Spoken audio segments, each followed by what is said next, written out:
ሰላም እንዴት ናችሁ ውድ አድማጭ ተመልካቾቻችን ፋና ፖድካስት ወቅታዊ ዝግጅታችን ላይ ነው የምንገኘው። ከሰሞኑ አንድ አህጉራዊ ኮንፈረንስ ተካሂዷል። ኮንፈረንሱም የአፍሪካ አየር ንብረት ለውጥ ጉባኤ ነው። በጉባኤው ምን ጉዳዮች ተነሱ በሚለውና የጉባኤው ዓላማስ ምን ነበር በሚሉት ጉዳዮች ዙሪያ ልንወያይ ከባልደረቦቼ ጋር እዚህ ተገኝተናል። ባልደረባዬ ቴዎድሮስ ሳህለ፣ እኔ ያመለወርቅ ደምሰውና ብርሃኑ አበራ እዚህ ስቱዲዮ ይገኛሉ። አብራችሁን ቆዩ። እንዴት ናችሁ? እንዴት ነሽ? አለን ይመስገን። እንግዲህ ስለ ጉባኤው እስኪ እናንሳና ሰሞኑ በአዲስ አበባ ቅድም እንዳልኩት አንድ አህጉራዊ ኮንፈረንስ ተካሂዷል።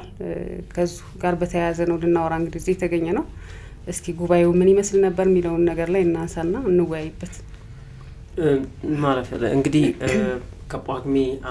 ከጳጉሜ 3 እስከ 5 ባለው ተከታታይ ቀናት ሁለተኛው የአፍሪካ አየር ንብረት ጉባኤ ተካሂዶ ነበር። እንግዲህ በዚህ ጉባኤ ላይ ርዕሰ ጉዳዩ የአየር ንብረት ለውጥ ነው እና ሁለተኛው የአየር ንብረት ጉባኤ እንግዲህ የአፍሪካ አየር ንብረት ጉባኤ በኢትዮጵያ ወይም በአዲስ አበባ መካሄዱ በጣም ወሳኝ ነው። ምክንያቱም በአየር ንብረት ዙሪያ ኢትዮጵያ በሰፊው እየሰራችበት ያላት ብዙ ተሞክሮች አሏት።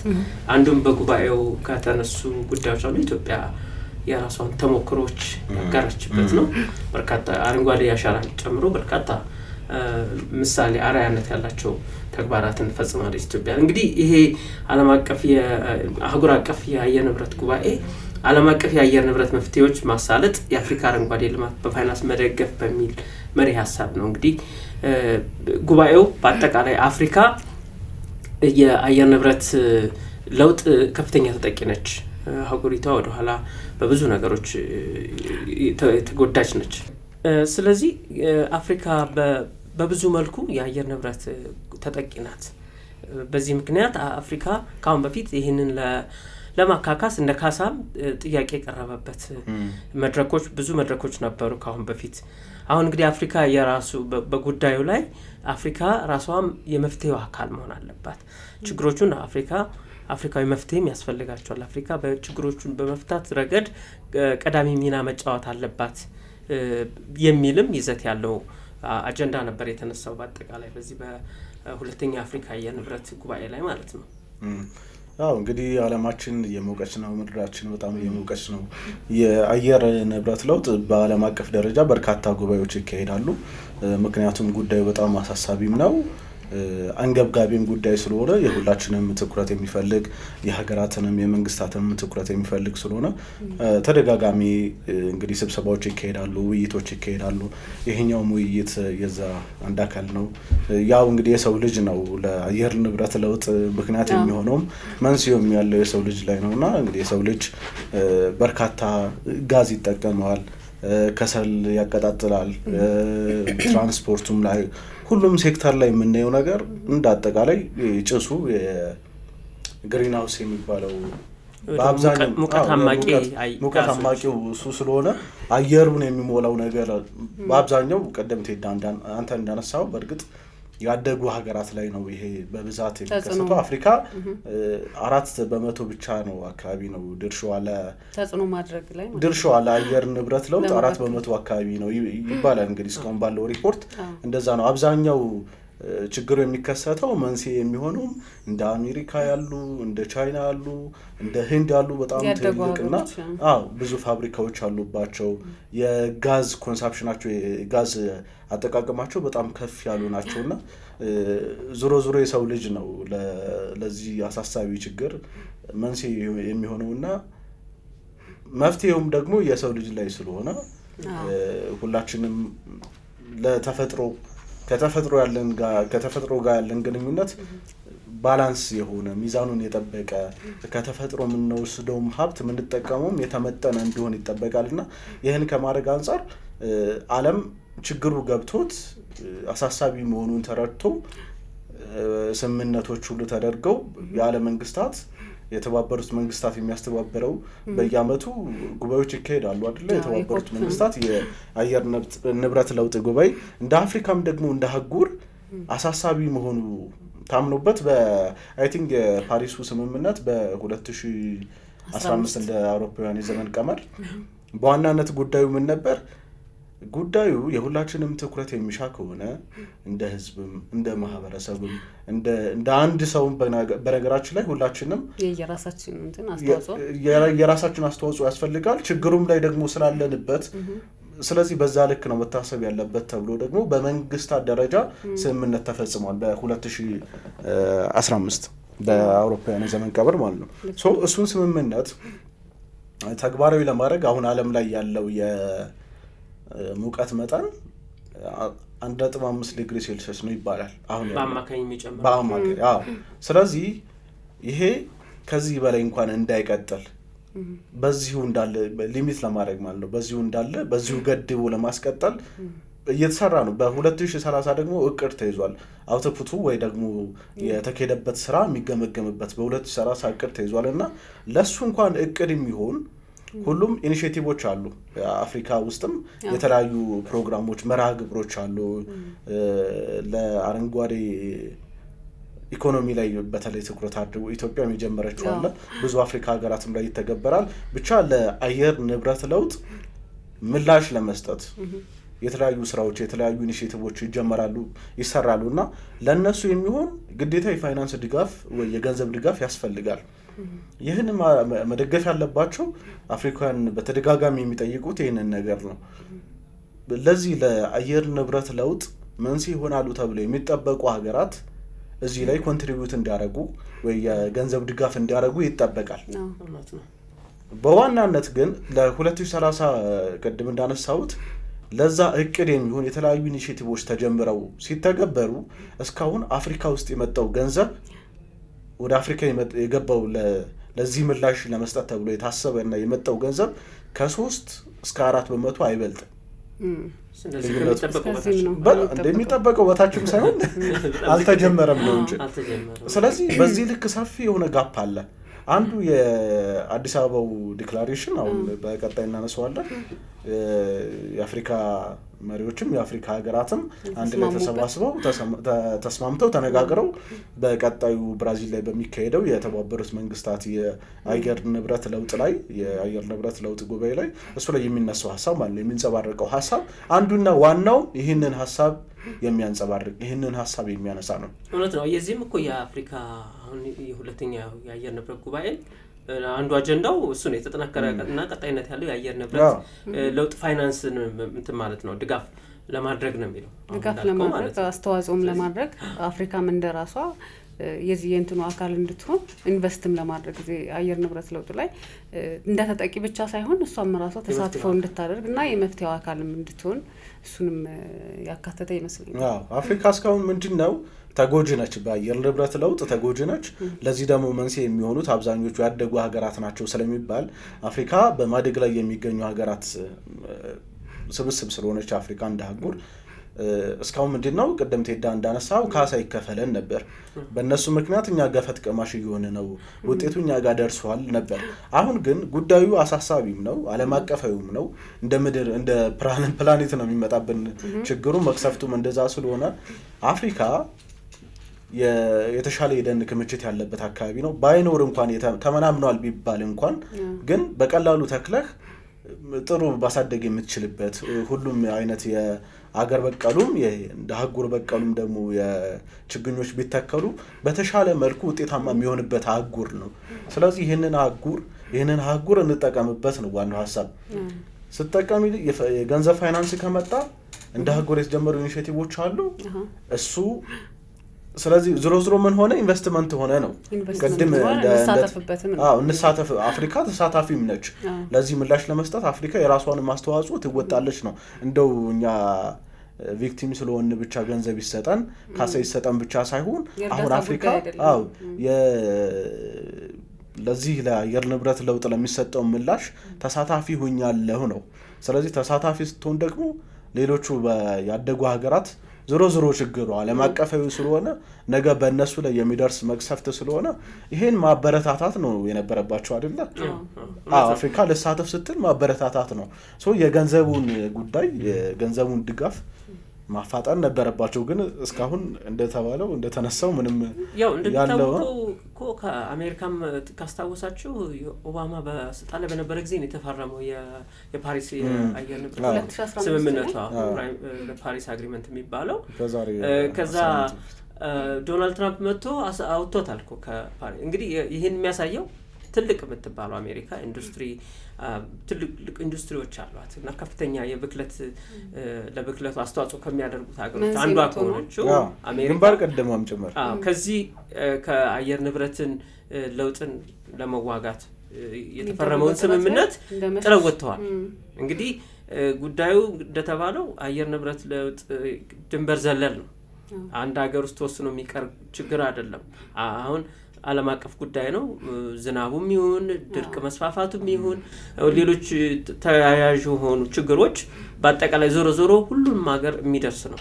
ነገር ግን እነኚህ አስተዋጽኦ የሚያደርጉት ሀገሮች ያላቸው ቁርጠኝነት ችግሩን ለመዋጋት በጣም አስቸጋሪ እየሆነ ነው። ቅድም እንዳነሳኸው ማዋጣት ከሚጠበቅባቸው ፋይናንስ በታች ብቻ ሳይሆን አልጀመሩትም ማለት ይቻላል ቁጥሩ ስናየው እና አሁን አፍሪካ አሁን የያዘችው አቋምና የሄደችበት ያለው መንገድ እነሱ እስኪሰጡ ቁጭ ብለን አናይም። አፍሪካ የመፍትሄው አካል መሆን አለባት ነው። ከዛ በተጨማሪ እንግዲህ የመፍትሄው አካል መሆን ካለባት አፍሪካውያኖች ሊወስዷቸው የሚችሉትን በርካታ እርምጃዎች ችግሩን የመቀነስ ወደፊት ቀድሞ ለመከላከል ጠንካራ የሆነ አረንጓዴ ኢኮኖሚ በመገንባት ረገድ ሊሆን ይችላል። ከዛ ውጭ ደግሞ ታዳሽ ኃይሎችን ልማት እና ኢንቨስትመንት ከፍተኛ የሆነ የታዳሽ ኃይል ኢንቨስትመንት እና ፈጠራ ኢኖቬሽንን በማበረታታት ረገድ በጣም አስፈላጊ እርምጃዎች ናቸው። ወይም አፍሪካ የያዘችው አቋም በዚህ በአፍሪካ ሁለተኛ አየር ንብረት ጉባኤ ላይ የተነሱት ጉዳዮች እነኚህ ናቸው። አፍሪካ የችግሩ ሰለባ በመሆኗ ከውጭ መፍትሄ እየጠበቀች አትቀመጥም። ራሷ የመፍትሄውም አካል መሆን አለባት ነው። ኢትዮጵያም እንደ ሀገር የራሷን አስተዋጽኦ እያደረገች ነው። ለአብነት መጥቀስ እንደሚቻልም ጉባኤው ላይ ብዙ የተነሱ አብነቶች አሉ። የአረንጓዴ አሻራውን ማየት እንችላለን።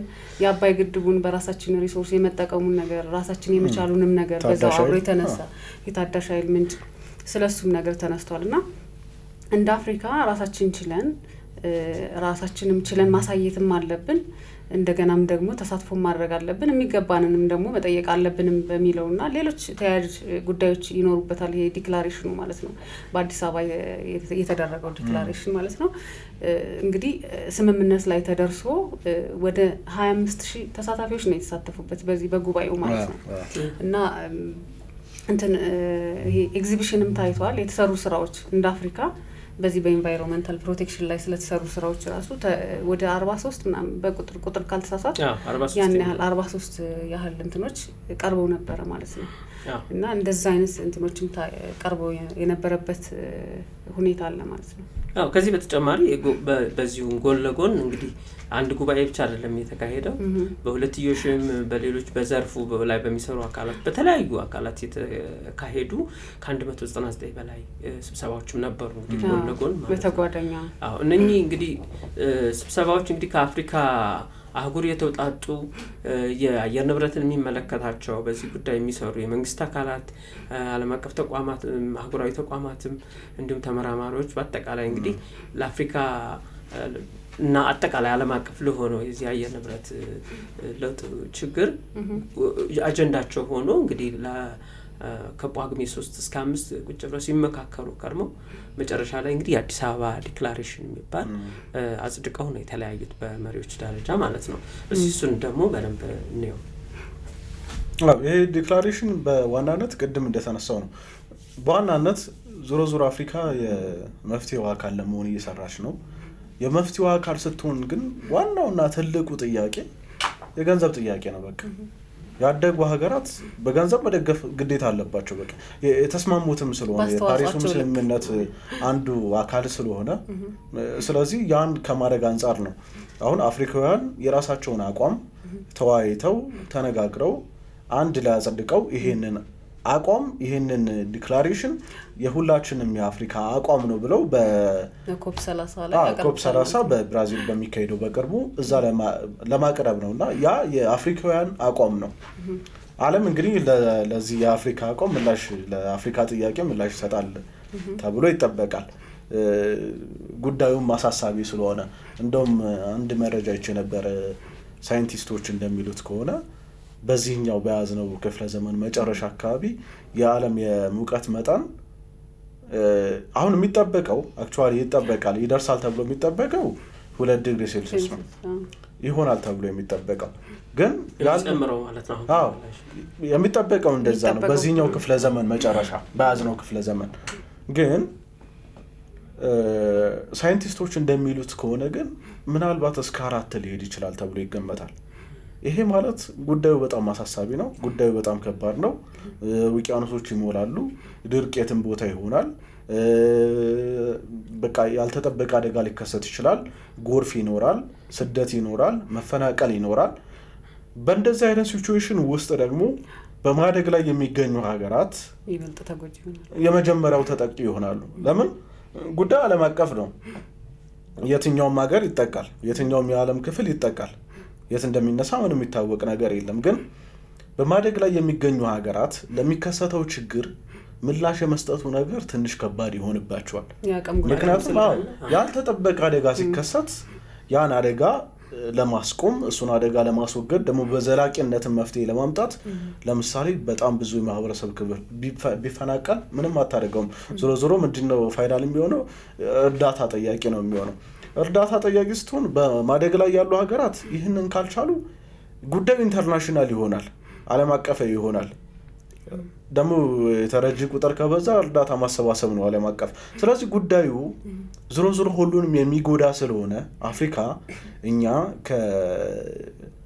ከመጠየቅ ወይ ደግሞ እስካሁን ካሳ ከመጠየቅ አልፎ የመፍትሄው አካል ለመሆን እየሰራን ስለሆነ ይህንን ታሳቢ በማድረግ የዓለም አቀፉ ማህበረሰብ ወይ ደግሞ እነዚህ ትልልቅ ሀገራት የሚባሉ ያደጉ የበለጸጉ ሀገራት የሚባሉ እዚህ የኛ ስራ ውስጥ ወይ እዚህ የአፍሪካ ፓርቲሲፔሽን ውስጥ የአፍሪካ የመፍትሄ ማፈላለግ ስራ ውስጥ እጃቸውን እንዲያስገቡ፣ እንዲያግዙ፣ እንዲተባበሩ ነው በዋናነት ዲክላሬሽኑ። በዋናነት በቃ ይሄ ነው። ዝርዝር ነገር ኖር ይሆናል፣ ግን በዋናነት ሊተላለፍ የተፈለገው መልእክትም እዛ የሚንጸባረቀውም ሀሳብ ይሄ ነው። እውነት ነው። የዚህ የአየር ንብረት ኢኒሼቲቭ በአጠቃላይ ኢኒሼቲቮችን ለምሳሌ እና የአፍሪካ መር አየር ንብረት ኢኒሼቲቮችን ማጠናከር ላይ ትኩረት ያደረገ ጉዳይ ነው። እንግዲህ ቅድም አንተ ያልከው አለ ፋይናንስ፣ ይህንን ችግር ለመቋቋም አፍሪካ የፋይናንስ ድጋፍ ያስፈልጋታል። ተጎጂ በመሆኗ የችግሩ አመንጭ ሳትሆን የችግሩ ተጎጂ ሆና ለዛ ካሳ ያስፈልጋታል። እንግዲህ ከዚህም አልፋ ቅድምን ተደጋግመን እንዳልነው የችግሩ የመፍትሄው አካል ለመሆን ወደፊት እየመጣች ነው። እንግዲህ ቁጭ ብሎ ስጡን ደግፉን ከማለት የሚያለፈ እርምጃ እየተወሰደ ነው። በርካታ ኢኒሼቲቮችም ተግባራዊ እንዲደረጉ የኛን አሁን ለምሳሌ የአረንጓዴ አሻራን ኢኒሼቲቭ ማየት ይቻላል። እንግዲህ አረንጓዴ አሻራ ከኢትዮጵያም ወጥቶ ጎረቤት ሀገሮች እንደ ጅቡቲ፣ ሶማሊያ የመሳሰሉ ቦታዎች ላይ ሀሳቡ እየተወሰደ ነው።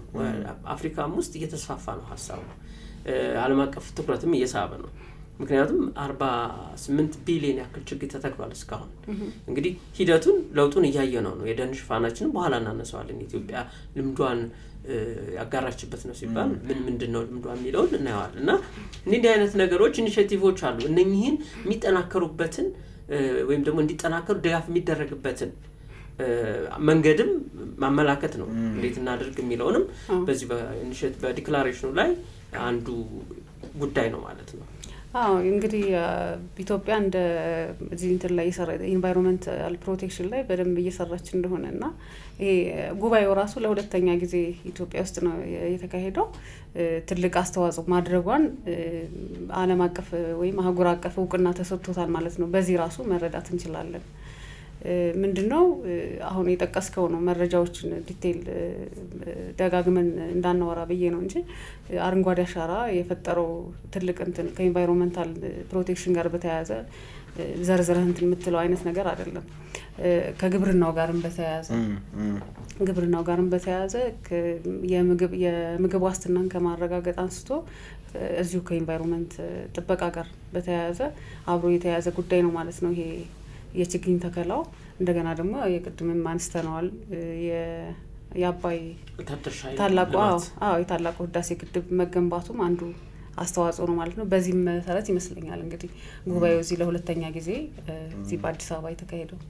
ለዚህ ዓለም አቀፋዊ ችግር መፍትሄ ማበጀት ሲባል ወይ ደግሞ ያን ችግር እንዳይከሰት ወይ ደግሞ አስቸጋሪ መቅሰፍት እንዳይመጣ ቀድሞ ማስወገድ ሲባል ከሚወሰዱ እርምጃዎች መካከል አንዱ የደን ሽፋን መጨመር ደግሞ ወይ ደግሞ ያሉትን ደን መጠበቅ ነው።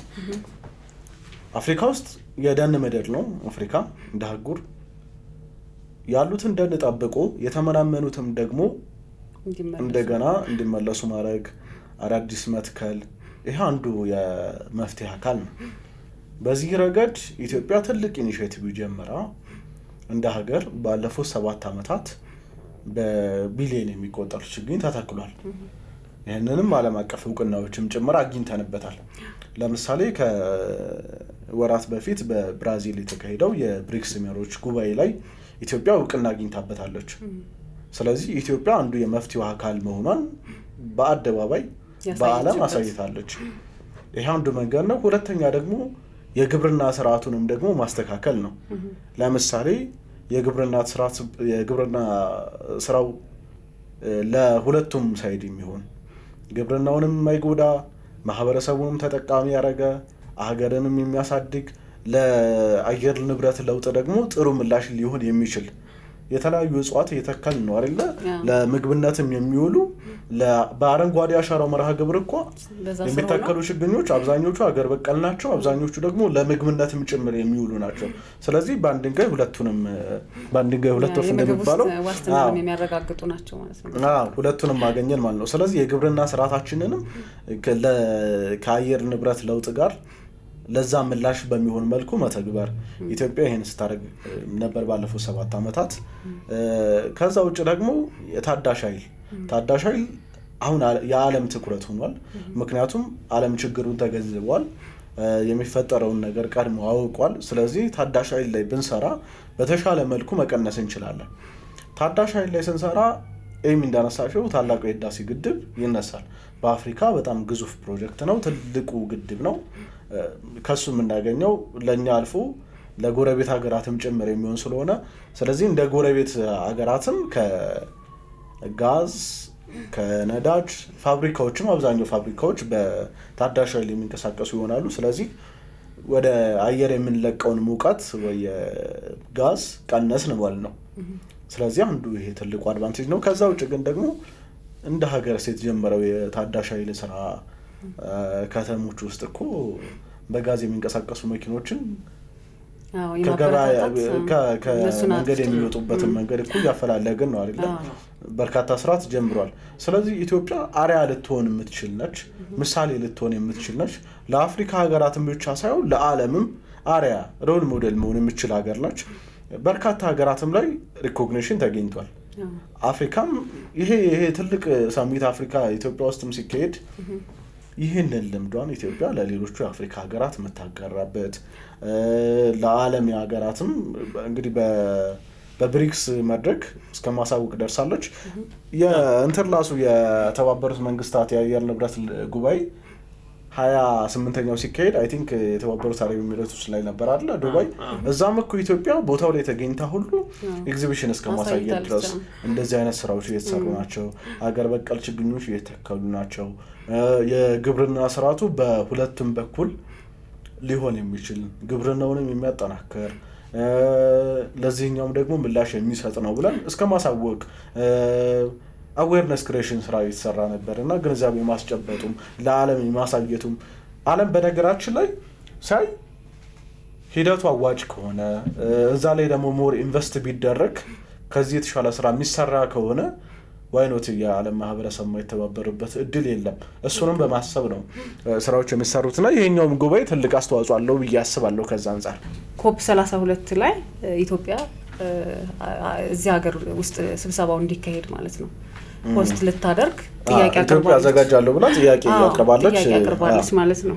ከዚህ በተጨማሪ እንግዲህ የፓሪስ አግሪመንት ፈራሚ ሀገር ናት። እኛ በዚህ በፓሪስ የአየር ንብረት ስምምነት ላይ አንቀጽ 4 ሀገሮች በየ10 ዓመት የሚተገበር እቅድ ማዘጋጀት አለባቸው ይላል። የአየር ንብረትን ለመዋጋት የሚችሉበትን እቅድ ያዘጋጃሉ። እና አሁን ዘንድሮ የፕላንና ልማት ሚኒስትር ዴታው ባለፈው ስብሰባው ላይ እንዳሉት ኢትዮጵያም አሁን 3ኛውን በፈቃደኝነት ላይ የተመሰረተ አየር ንብረት ለውጥን ለመቋቋም የሚረዳ እቅድ አዘጋጅታለች ብለዋል። እንግዲህ ይሄ የሚተገበረው ለመጪው 10 ዓመት የሚተገበር ኢትዮጵያ በፓሪስ አግሪመንት መሰረት አንቀጽ 4 መሰረት ሀገሮች የአየር ንብረት ለውጥን ለመዋጋት ምን ስራ ይሰራሉ፣ እቅዳቸው ምንድነው የሚለው ማቀድ ስላለባቸው ኢትዮጵያ ማዘጋጅታለች ብለዋል። እና በዚህ እቅዱ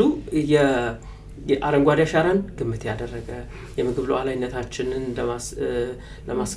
ለማስከበር እየተሰራ ነው ባለው ስራ ዙሪያ በሚቀጥሉት 10 ዓመታት የኢትዮጵያ የልማት እቅድን ግምት ውስጥ በማስገባት በርካታ ነገሮችን ግምት ውስጥ ባስገባ ሁኔታ ተዘጋጅቶ ኢትዮጵያ ወደ ስራ ገብታለች ብለዋል። እንግዲህ ይሄም አንዱ እንደ ምሳሌ ነው። ይሄ እንግዲህ ቁርጠኝነቷን ያሳያል ማለት ነው።